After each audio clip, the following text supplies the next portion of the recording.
why do we need digital marketing? We get a lot of people that would come to us and say, I already do digital marketing because I'm on social media. And as we've seen from the last year, that sometimes isn't enough. And there's a lot more to digital marketing than just being on a particular platform. What we normally recommend is having these 5 steps to digital marketing. So starting with developing a set of design guidelines. So this could be anything from the colors that you use, the logos that you use, the way that you format your logos, and also any kind of graphics and art that you want to associate with your brand. The reason for this is that it's estimated that people need to see something about 6 times for it to resonate with them and have it commit to memory and have it be something relatable that they can associate with a particular brand or a particular person if you're advertising obviously yourself. And if you consistently change the way that you present your design, this can be quite confusing, and it can take longer for clients to actually latch onto your brand and understand what it is that your company is about. And this leads on really well into the next bit, which is working on your voice and your tone online. So the way that you communicate with customers through written means or through graphics or anything else like that will differ to how you talk to people in person. And you'll probably see people say, oh, well, this didn't transfer very well over text. That's not how I meant it. And as a small business, you want to try and lessen those instances and try and work on your online voice. If you, as a person, and if your brand is very hyped and kind of upbeat, you want to also be able to make that appear in text as well. Graphics are a really good way to do this. If you work with a lot of freelancers, you also want to make sure that they can also match that tone and voice and bring that all into the design aspects as well. Really good way to kind of almost sample this and see how it's working is through email.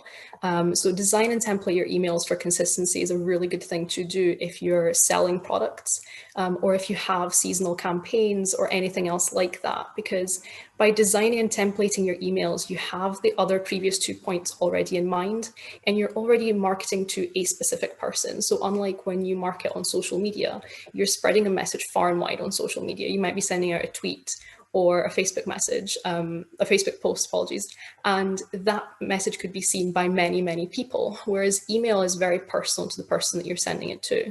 So if you've templated already an email, people will know how to, they'll see your email and they'll associate it with you and they'll know what to expect from your brand, which is one of the most important things in getting really big, good brand loyalty. And as well, especially times like this, when it's December and it's Christmas and there's all these other festivals happening, a lot of different brands will be targeting customers with Christmas messages or Christmas campaigns. And when everybody's sending out the same or very similar message, it is really important to be able to stand out of the crowd. So this is where the next bit comes in about establishing your brand identity. And a lot of brands, especially this year, have used means such as using their core values or the company's or the owner's core values to really advertise their brand and explain who they are to their clients.